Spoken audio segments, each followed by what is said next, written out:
প্রথম ম্যাচে নেমেই পেয়েছেন ম্যান অব দ্য ম্যাচের পুরস্কারের পরের ম্যাচে নেমে পেয়েছেন গোল। শেষ পর্যন্ত দল জয় না পেলেও অ্যান্টনি পেয়েছেন man of the match.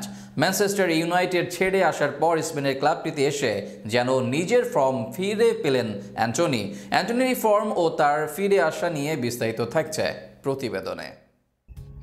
Manchester ইউনাইটেডের হয়ে এই মৌসুমে পেয়েছেন মাত্র এক গোল। 14 ম্যাচ খেলে এই মৌসুমে এক গোল, নেই কোনো অ্যাসিস্ট। এবার রিয়াল বেটিসে এসে দ্বিতীয় ম্যাচেই পেয়েছেন গোল। এছাড়া টানা 2 ম্যাচেই আদায় করে নিয়েছেন man of the match award. এর আগের ম্যাচে 72 মিনিট খেলে ম্যান অব দ্য ম্যাচ হয়েছেন অ্যান্টনি। সেখানে একাধিক chance create, big chance create, ট্যাকলস, long ball সবখানে দক্ষতা দেখিয়েছেন। তবে এবার এইগুলোর সাথে পেয়েছেন গোল।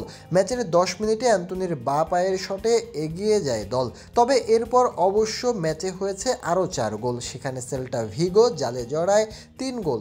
সেখানে এগিয়ে গিয়েও অবশ্য হার এড়াতে পারেনি রিয়াল বেটিস। তবে তাতেও নজর এড়ায়নি অ্যান্টনির পারফরমেন্স, যে কারণে তাকে করা হয় ম্যাচ সেরা খেলোয়াড়। এই ম্যাচে গোল ছাড়াও 22টি সফল পাস দেন অ্যান্টনি। মোট 2টা শট দেন, 2টা শটই দেন টার্গেটে। ফাইনাল থার্ডে পাস দেন মোটে 4 বার, একবার দেন সঠিক ক্রস। একবার জয় করেন এরিয়াল ডুয়েলস, মোট 5 বার রিকভারি করেন, মোট 3 বার জয় করেন গ্রাউন্ড ডুয়েলসও। সব মিলিয়ে এদিন আক্রমণ ভাগে নিজেকে পরিপূর্ণভাবে মেলে ধরেন অ্যান্টনি। আয়াক্সে এই অ্যান্টনিকে দেখে অভ্যস্ত ছিল সমর্থকরা, কিন্তু এরপর ম্যানচেস্টার ইউনাইটেডে এসে নিজেকে হারিয়ে ফেলেন অ্যান্টনি। ইউনাইটেডের বাজে সময়ে আরও যেন ছন্ন ছাড়া থাকেন তিনি। সেখানে টানা কয়েক মৌসুম বাজে ফর্ম অব্যাহত থাকে। এরপর সমর্থকদের ট্রল যুক্ত হয়, এর সাথে সব মিলিয়ে মানসিকভাবে ভেঙে পড়েন এই ব্রাজিলিয়ান। ফলে এবার নতুন পরিবেশে এসে নিজেকে মানিয়ে নিয়েছেন এই ব্রাজিলিয়ান উইঙ্গার। আগামী দিনে তাই এই ব্রাজিলিয়ানকে নিয়ে নতুন করে আশার আলো দেখতে চাইবে ব্রাজিল সমর্থকরা। রিয়াল বেটিসে এসে এর আগে ভিটোর রক, লো সেলসোরা নিজেকে মেলে ধরেছেন। এবার যেন সেই পথেই হাঁটছেন অ্যান্টনি।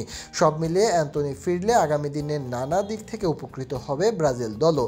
একদিকে অ্যান্টনি আসায় অপশন বাড়বে ব্রাজিল দলের, অন্যদিকে অ্যান্টনি ফিরলে অনুপ্রেরণা আসবে দলের জন্য। সব মিলিয়ে এই ব্রাজিলিয়ানকে নিয়ে আগামী দিনে বড় আশা করতে চাইবে ভক্তরা।